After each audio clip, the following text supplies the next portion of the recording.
mga stand out sa first day ng contract signing ng Miss Universe Philippines 2026. Kilalanin natin. Hello, Cruella, sumubuhay! This is Gaisal Ortega, ang vlogger na prangka at hindi itchusera. Hindi kagaya ng iba. Charot lang. Hello! At syempre, pag-uusapan natin ang mga girls na nakita na natin doon sa contract signing sa Miss Universe Philippines 2026. First day pa lang nila kahapon at ngayon ay may second day at ngayon talaga maglalabasan yung mga may lumabas ng mga Diyosanes pero konti lang yung napili ko doon sa kanila.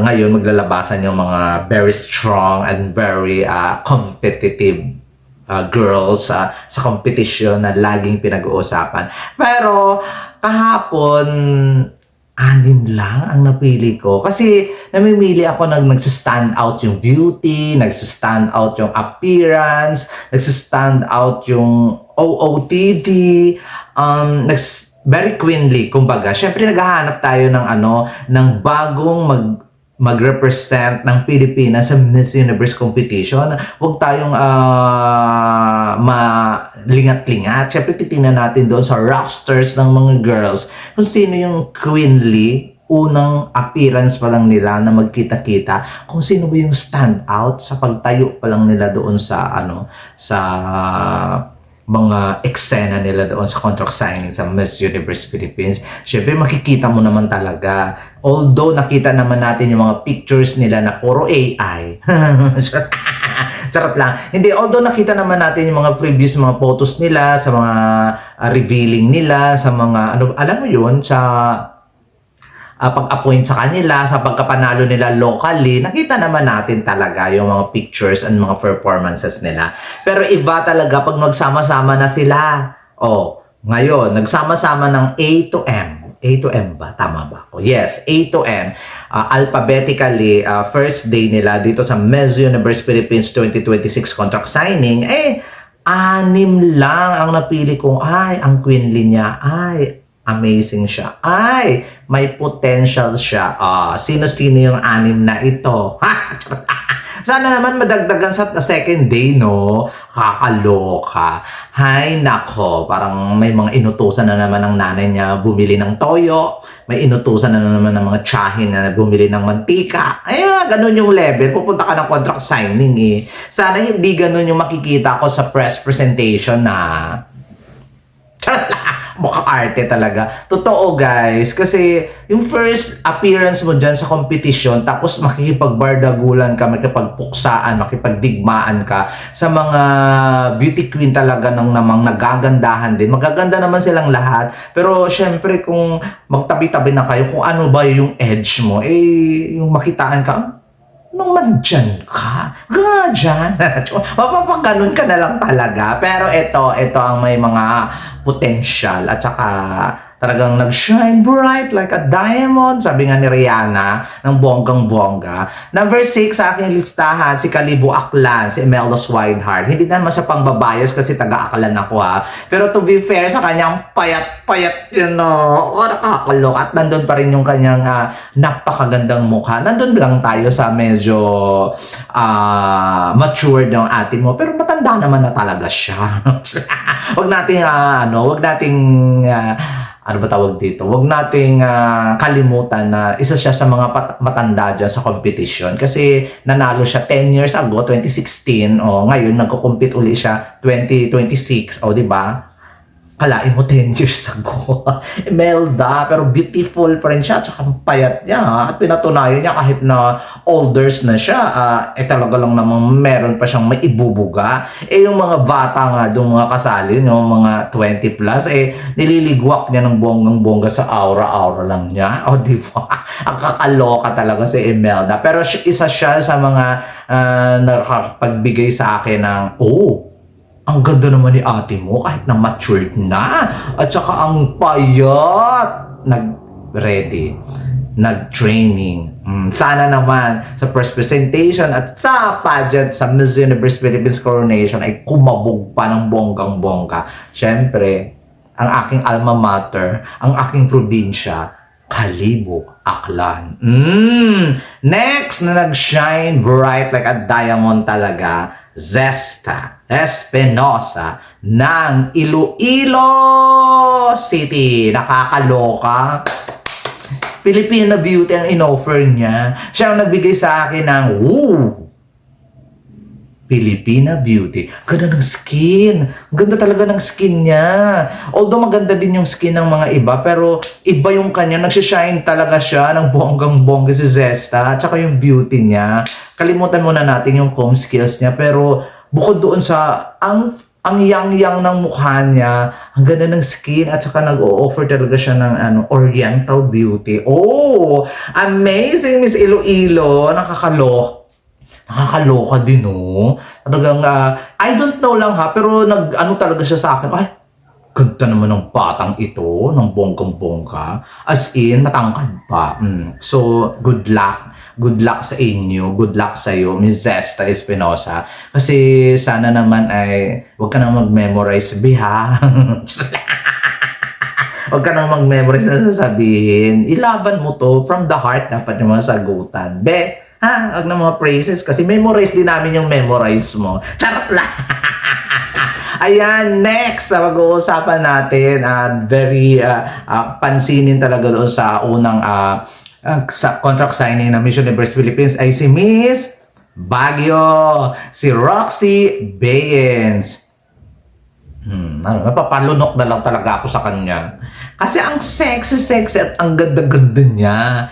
Yun nga lang, hindi ko siya nakitaan ng queenly vibe kasi sinandohan niya ng tayo.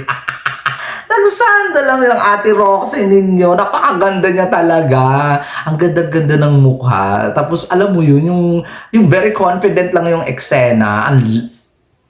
Talaga lang naman, ang lakas ng arrive, ang lakas ng dating niya. Yun nga lang, kahit na doon siya sa shorter side, talagang yung mukhaan lang talaga yung labanan. Laban talaga yung lola mo. Kaya lang sabi ko, parang hindi naman queenly. Ano na naman yun? Queenly yung nasa isip. Ba't na nababanggit yung queenly? Sino yun? Kaloka. Hindi queenly yung eksena niya. Sana Roxy, huwag ganon. Contract signing yun. Yung iba talagang kuntudo, aura-aura. Tapos sinanduhan mo lang sila. Pero siyempre, hindi ko naman pwedeng ismulin ang kanyang appearance na talagang ang bongga-bongga naman talaga ni Roxy. As in, gumaganon pa lang siya doon sa mga video. Ito nagong palavan. Hindi ko lang talaga bet yung sando type niya. I don't know, pero ang ganda-ganda niya yun, ang sexy-sexy niya doon. Pero yung iba kasi formal, tapos siya ang sexy. So, ganun yung eksena. Iniisip ko nga na si Imelda's Whiteheart, ay talagang magpapasexy to kasi payat na siya. Pero hindi, tinago niya yung kanyang katawan. Si Roxy yung nag-reveal. Pero Kodos, isa sa mga nag-stand out doon sa sa first batch ng bonggang-bongga. Next, na nag-stand out sa akin, hindi ko to inaasahan kasi bagets ate mo, 18 years old, Isabella Prats. Oh my gosh! The OOTD, the looks, hair and makeup, very queen. Pinatunayan niya sa akin na siya talagang deserving manalo sa Miss Laguna kahit wala namang kalaban. Kasi yung mga kalaban niya, kaloka, I love it. Grabe si Miss Laguna. Alam mo yun, akala ko talaga, ay, ang bata to, mukhang hindi lalaban to, pero pinakitaan niya tayo ng very queenly look. Amazing! Ang ganda! Kahit 18 years old, makikita mo talaga yung lalaban siya. Hindi siya pwedeng, wag niyo akong tanggalin sa mga prediction nyo. Lalaban ako. Mukhaan baka mo? So, laban talaga siya. Amazing. Yung overall look na talaga ay nagpa-impress sa akin. I know na ang daming magaganda doon, pero iba kasi pag queenly na yung dating mo, kahit na 18 years old lang siya. Pero kabog. I love it. I love it. Next, ito na ang pang-5. Actually, pang number 2 ko siya sa nag-shine doon sa second batch. Nicole Borromeo ng Cebu Province. Ang beautiful talaga ng ate mo, Nicole.